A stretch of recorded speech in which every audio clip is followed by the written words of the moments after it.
Hi, my name is Nikki, and let's talk about microplastic pollution caused by the fashion industry. Microplastics are pieces smaller than 5 mm or a fifth of an inch. Some of them are used in cosmetics or toothpaste, but most result from floating waste that is constantly exposed to UV radiation and crumbles into smaller and smaller pieces. 51 trillion such particles float in the ocean, where they are even more easily swallowed by all kinds of marine life. This has raised concerns among scientists.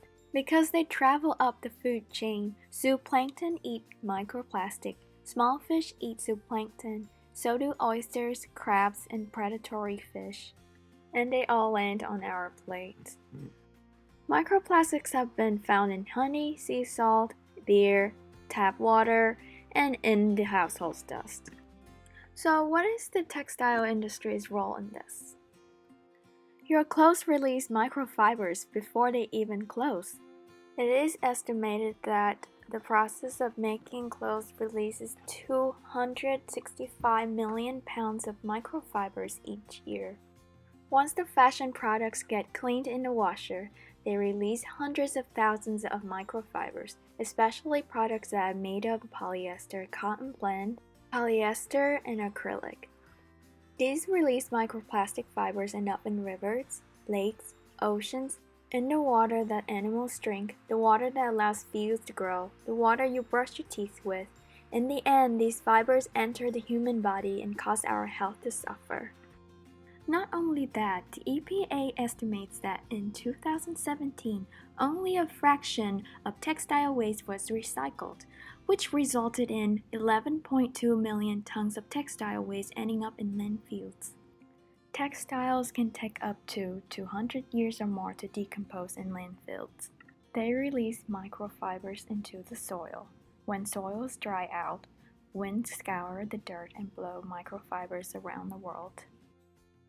So much microplastic is swirling around the atmosphere that each year 1,000 tons of them rain down on the US national parks. Microplastics have recently been detected in the atmosphere and human lungs. Although additional research is needed to determine human health effects of microplastics, airborne microplastics are known to cause disease in industry workers. Here are a few things we can do to reduce microplastic pollution. Consider buying clothes made from natural materials, such as cotton, flax, hemp, or bamboo.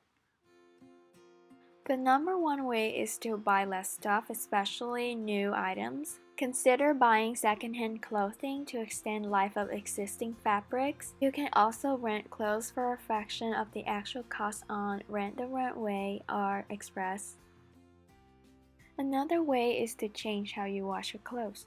Use a shorter washing cycle at a lower temperature. Do full washes rather than half full washes. Use liquid detergent instead of powder.